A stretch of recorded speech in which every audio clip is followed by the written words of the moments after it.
In this week's drive, we lose grip, leave the track, drop some points and scratch some paint. Find it hard to drive with a floppy front wheel.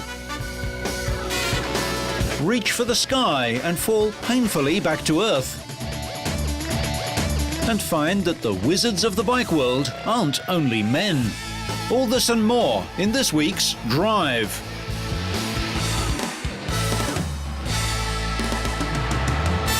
The news that Fernando Alonso had become the youngest Formula One world champion was greeted with delight in his hometown in Spain. Thousands poured into the streets to celebrate around a fountain that is the city's traditional gathering place for moments of sporting glory. Dream for any racing driver to be world champion, and I arrived in Renault with 20 years old, and I grew up with the team. We improved all together, and now to develop the team from nothing to the world champion, and for me the same, from nothing like driver to be world champion, is a fantastic feeling. The 24-year-old had capitalised on the reliability and consistency of his Renault during the 2005 season to rack up points, while rivals McLaren and Ferrari have either suffered breakdowns or simply been too slow. At the end of the day, it doesn't matter if you are champion with 24 or 28, but for sure it's better to be young and to have a competitive car and to have the possibility to fight for the championships. And I had this great opportunity in my life, and I'm champion now, so really with 24 I achieved the maximum in my life, so I have to find new targets now. The key to Alonso's success has been his work with the Renault F1 team. He joined the team in 2002 after a year driving for the struggling Minardi outfit. He met team boss Flavio Briatore, and it was obviously a relationship bound for success. Thank you very much to Renault. We have a very young team of 1,000 people, but these people are all world champions because we have all done the job to achieve this goal. Ahead of the Brazilian Grand Prix, Fernando took time out to visit the Monte Azul, a UNICEF-sponsored project in a slum district in the southern part of South America's most populous city, Sao Paulo. UNICEF supports a local initiative providing care for children at nursery, kindergarten and preschool levels. Alonso, an ambassador for the UNICEF's Spanish committee since February this year, visited the children of Monte Azul to learn about the organization's work and to meet some of his youngest and most enthusiastic fans. Alonso is the first driver other than Michael Schumacher to win the Formula One World Championship in the past 5 years. The penultimate leg of the 2005 DTM year was in Istanbul for the first ever DTM race in Turkey. Reigning champion Mattias Ekström of Sweden started with a 1-point advantage over British driver Gary Paffett, who claimed pole position, while Ekström could only manage 5th place on the grid. In the rain, Paffett held the lead at the first corner of the 32-lap race. Paffett's countryman Jamie Green was involved in a crucial incident early on. Green barged his way past Ekström's Audi, which struggled badly for the rest of the race, Green going on to claim 4th place.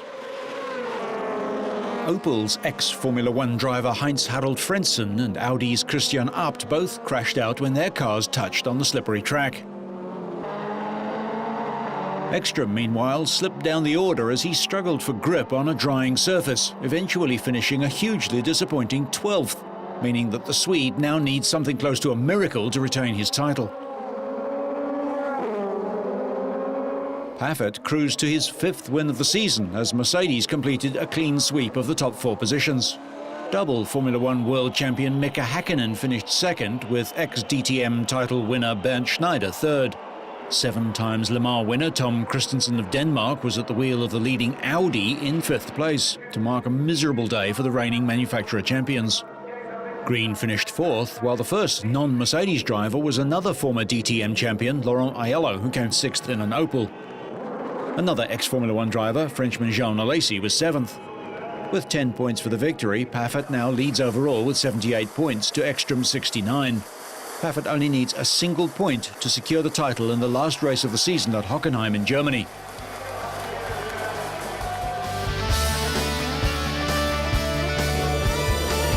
The Indy Racing League, known more for racing on oval tracks, took to the historic racetrack of Watkins Glen, known in America as a road course. The race got off to a clean start with Helio Castroneves and Giorgio Pantano on the front row. It was bad luck for Thomas Scheckter, who appeared to blow a left front tyre or break his suspension, sending him into the gravel trap on just the 5th lap. Englishman Dan Wheldon secured the 2005 title when he finished 5th at the 3rd and final road race on the IRL schedule. Wheldon started the race with 570 points, 102 more than defending champion Tony Kanaan with 1 round remaining. He would end the day with 600, an unassailable 92 in front. He led briefly, one of 5 drivers to do so. Scott Dixon grabbed the lead with 12 laps remaining, but pole starter Helio Castroneves and Austrian rookie Thomas Enger collided on the final lap, so the race would end behind the safety car. Despite the severity of the crash, neither driver was injured. Dixon would go on to take the checkered flag for the victory, his first in 40 races. He was inconsistent in that 40-race span, recording 8 top 5 placings, but almost double that number of did-not finishes. It was only Dixon's 4th career victory. The New Zealander's last win was at Richmond in 2003, and the year that he went on to win the series championship. Kanaan and Dario Franchitti finished the race 2nd and 3rd respectively. The title completes an amazing year for Wheldon, who had earlier taken the checkered flag in the Indy 500.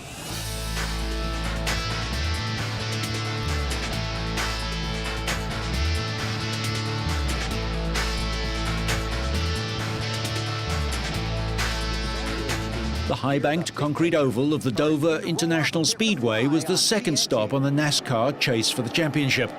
Ryan Newman, who won the opening event in the chase a week earlier, started on pole as the green flag waved. 66 laps into the race, Mike Bliss lost control and slid up the track, scraping his car along the outside wall and bringing out the yellow flag. While the caution was still out, Matt Kenseth and Kevin Harvick collided as Kenseth left his pit.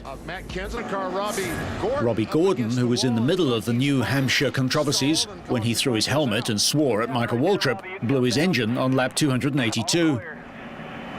If you hurry.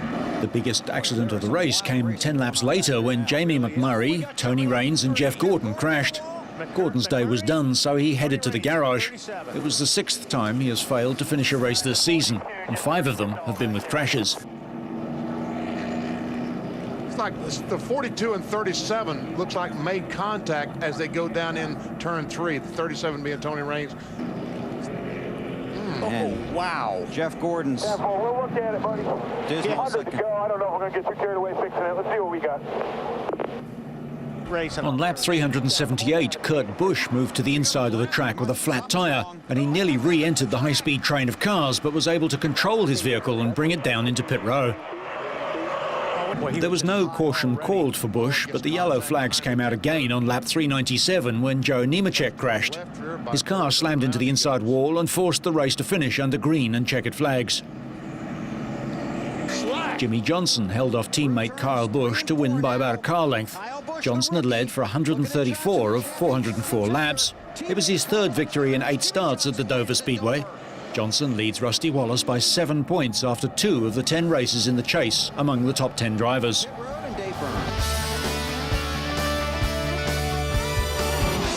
Cars on the Champ Car Series took the green flag for a night race in Las Vegas. It was a clean start with one notable exception. Paul Tracy, who started 14th, passed pole starter Sebastien Bourdais on the 7th lap and led under pressure from Bourdais until the defending series champion and current points leader tapped Tracy on lap 123, sending him into the wall. What happened? Did we just lose it or what? Sebastian hit me. Are you hurt? Bourdais said Tracy never signalled that he was pulling off for a pit stop. However, Tracy said he radioed for 3 laps that he was going into the pits. Remarkably, his crew were able to make repairs to the car and get him back out on the track, and Tracy would eventually finish 17th in the 18-car field.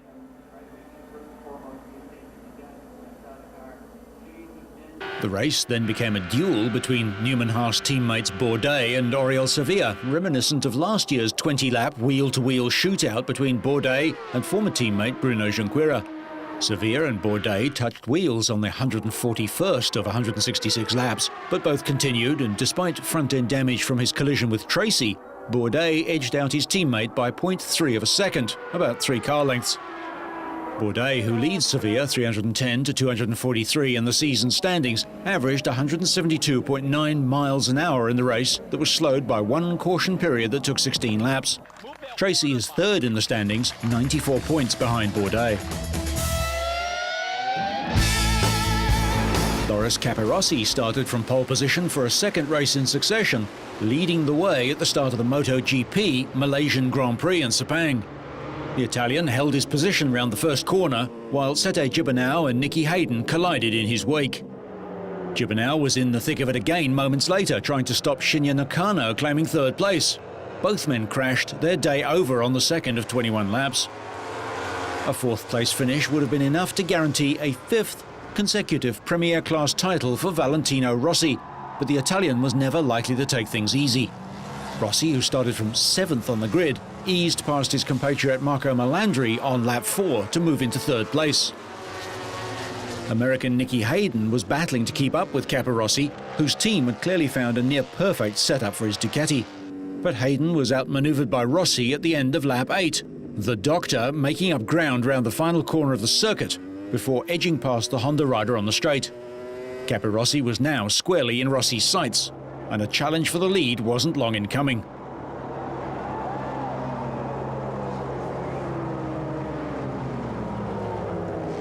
Rossi made his move on lap 12, outbraking Loris into the first corner to keep Capirossi on the outside of the track.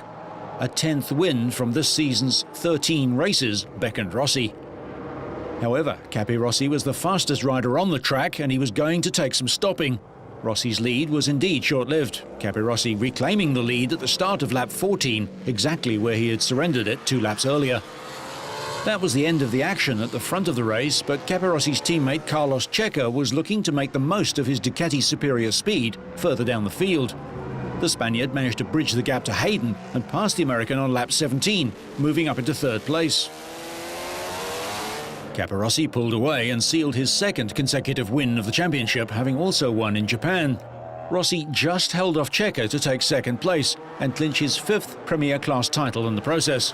He was 2 seconds behind Capirossi, while Checa was just 0.07 of a second behind Rossi. With 4 races remaining in the season, Rossi sealed his 4th consecutive MotoGP title. Rossi had previously won championships in 125, 250 and 500cc, which means he has now won 7 titles across all 4 classes. The late season form found by Ducati has vaulted Capirossi up into third place. Another good result, and Loris and his Ducati could again be the best of the rest. 250cc champion and title leader Dani Pedrosa crashed on lap 2, which allowed the Spaniard's closest rival to bridge the gap. Australian Casey Stoner made the most of his opportunity, taking the victory to move to within 38 points of Pedrosa at the top of the standings. Alex De Angelis of San Marino took second place ahead of Argentina's Sebastian Porto as Aprilia riders filled the top 4 places. Stoner can still unseat the champion, but he'll need consistent wins to do so. There was a fantastic finish to the 125cc race. Just 4 points separated championship leader Thomas Luthi and his nearest rival Mika Kallio heading into the weekend. The 2 rivals were battling for first place from the 3rd lap onwards, but Switzerland's Luthi on a Honda edged over the line to win the race, finishing a minuscule 2/1000ths of a second ahead of Finland's Kallio on a KTM. Italy's Mattia Passini completed the podium places, narrowly taking 3rd place on an Aprilia, and the championship is still wide open.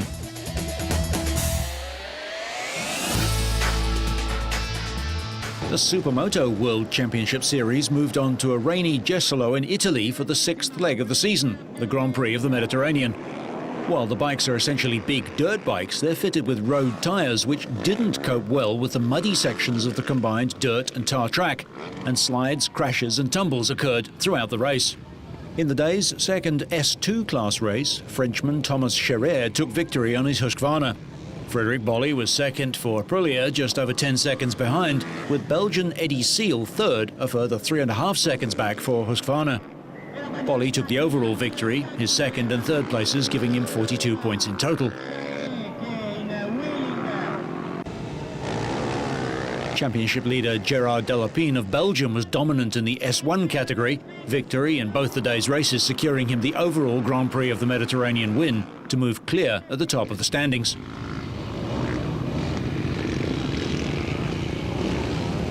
In the opening race, Delapine won for Husqvarna with Aprilia's Maz Manzo second, 8 seconds back, and another Italian, Husqvarna's Ivan Lazzarini, in 3rd place. In the second race, Lazzarini and Monzo swapped places for second and third respectively. Delapine took the checkered flag with a victory margin this time of just over a second from Lazzarini.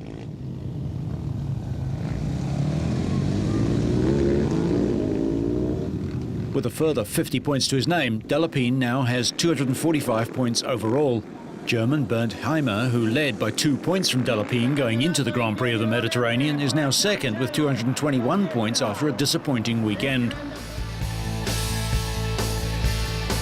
The next leg of the Supermoto World Championship is the Grand Prix of Greece in Athens.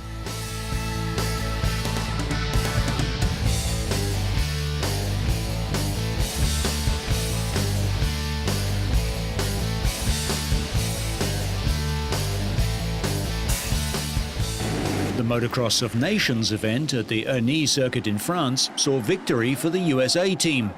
The highlight of the weekend was the complete performance of Ricky Carmichael. In the first of 3 races, he took an early lead by 4 seconds and eventually won by 7, although at one stage he was nearly 20 seconds ahead. French motocross star Michael Pichon found no hometown advantage to racing in France and eventually finished third behind New Zealander Josh Coppens. 9 times world champion Stefan Everts, the greatest motocross rider of all time, had his worst Motocross of Nations ever, finishing with a 5th and a 9th as Carmichael cruised to the checkered flag. In the second moto, another American rider, Kevin Windham, held the lead early on.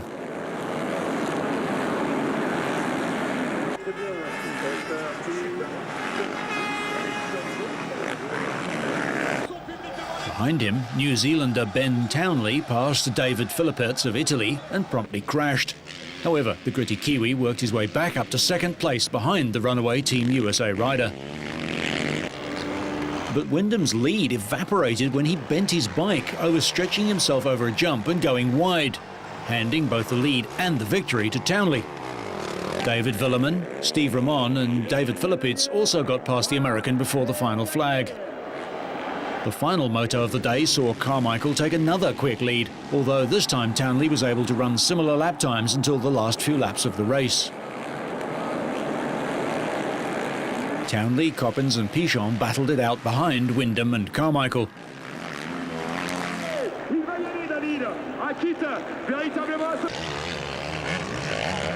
Townley broke free of the pack and got past Windham.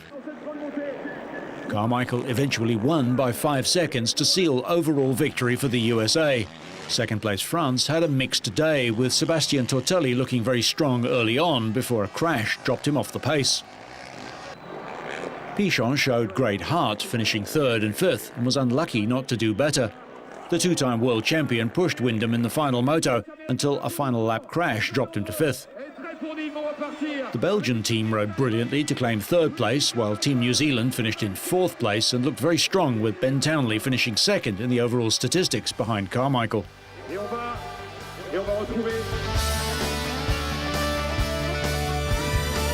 Overcast skies and forecasts of rain greeted the riders on the grid for race 1 of Superbike's Italian Grand Prix at the Imola circuit. The cameras were on just 2 riders at the front of the grid, both Australian, and the only 2 competitors in the field with a chance of lifting the 2005 world title. Chris Vermeulen, the challenger, needed to trim Troy Corser's massive 60-point championship lead by at least 10 points over the course of the 2 races. But the pole sitter started badly in race 1 as Corser reacted quickest to the lights. The 1996 Superbike world champion beat his fellow Australian to the first corner, but Vermeulen regained the lead towards the end of the first lap as Corser missed a costly gear change. It was nip and tuck all the way as Corser responded by regaining the lead on lap 9, just as a circuit marshal decided to run across the track in front of the leading 2 riders.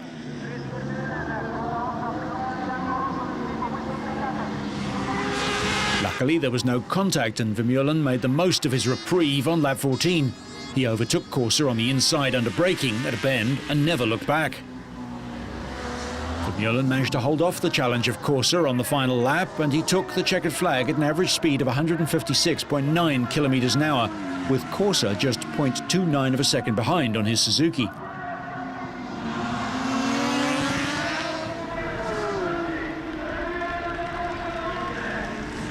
Delighted Vermeulen knew the importance of the win as it kept his slim World Championship hopes alive.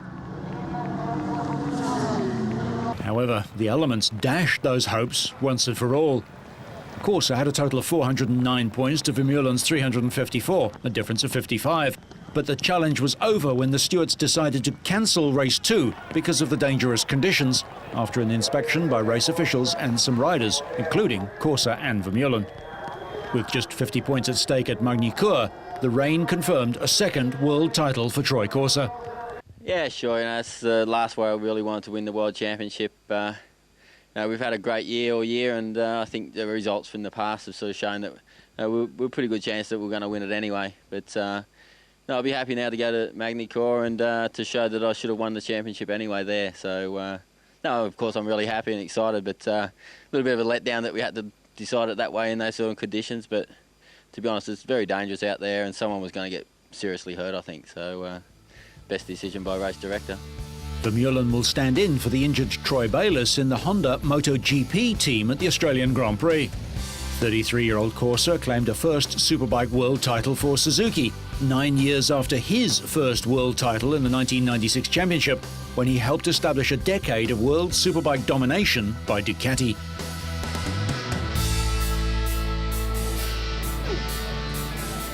The 2005 Trial de Nation took place in the Italian venue of Sestriere.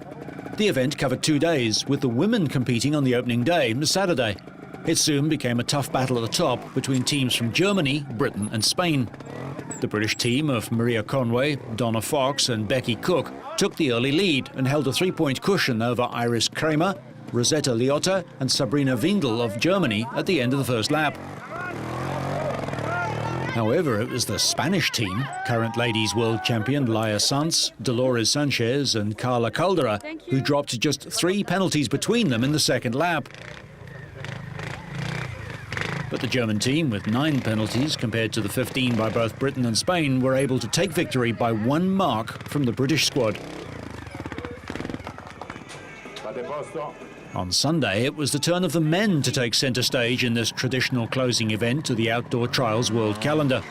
And it was the Spanish team of Antonio Bo, Albert Cabastani, Mark Frischer and newly crowned Outdoor World Champion Adam Raga who celebrated the end of the season in style with a national team victory in Italy. The British team of Sam Connor, Graham Jarvis, former world champion Dougie Lampkin and Sean Morris had to be content with second place. It was always going to be a 3-horse race, and it was the British team who set the early pace, finishing the first lap on a mere 5 penalties, 4 ahead of the Spaniards. The Spaniards themselves lay just a single mark ahead of the Japanese team of outgoing world champion Takahisa Fujinami, Kenichi Kuriyama, Fumitaka Nozaki and Isao Shibuya. However, with far higher scoring in the second lap, it was the Spaniards who were to prevail over the UK, with Japan taking 3rd place ahead of Italy. The Trial de Nation is a team competition, pitting country against country, similar to the Motocross of Nations, with each nation represented by its 4 best riders.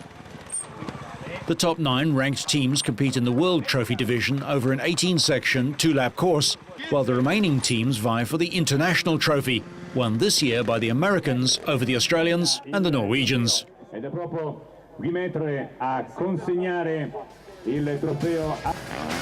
So whether you're jumping for national pride, sliding off and denting your pride, or simply bursting with pride, so you stay on track and up to speed, make sure you catch next week's Drive.